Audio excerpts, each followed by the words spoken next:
ежелесиңдер, апалар, сиздерден Аллах разы болсун. Бардык жоолукчандар угуп коюңуздар. Башымда жоолугум барды. Демек, мойнуңузда дин деген милдет бар. Динибизди сактоо үчүн, динибизди кара кылбаш үчүн, элдерге жаман көрсөтпөө үчүн, коюп барганда бийлебей коелучу. Сураным сиздерден. Алым устаздарыбыздын бир айтат. Эң жакшы адеп акылактардын бардыгы Пайгамбарыбыз Мухаммад саллаллаху алейхи ва салламдын 4 хадисинде камтылыптыр. Биринчиси, сүйлөсөң жакшы сөздү сүйлө.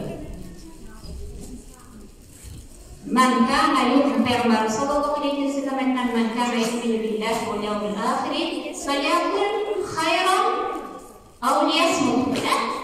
Kim Allah'ın бар жана бир экенине, жана ахирет күнү бар экенине ыйман келтирген болсо, сүйлөсө жакшы сөз сүйлөсүн, болбосо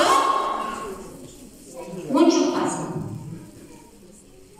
Экинчиси, силердин эч кимдер толук момун болбой, өзүнө ырак ойлосоң башкага да мөөнчө деген Пайгамбарыбыз, ла ю'мину ахадукум хатта юхибба ли ахиhi ма yuhibbu li nafsihi.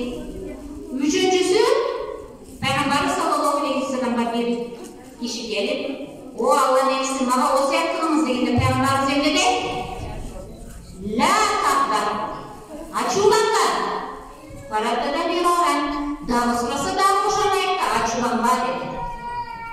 Ama nakılması, Peygamberimiz sallallahu aleyhi ve sellem aytan, Mizbut İslam'il bar'i, tarkuhu ma la ya'ni.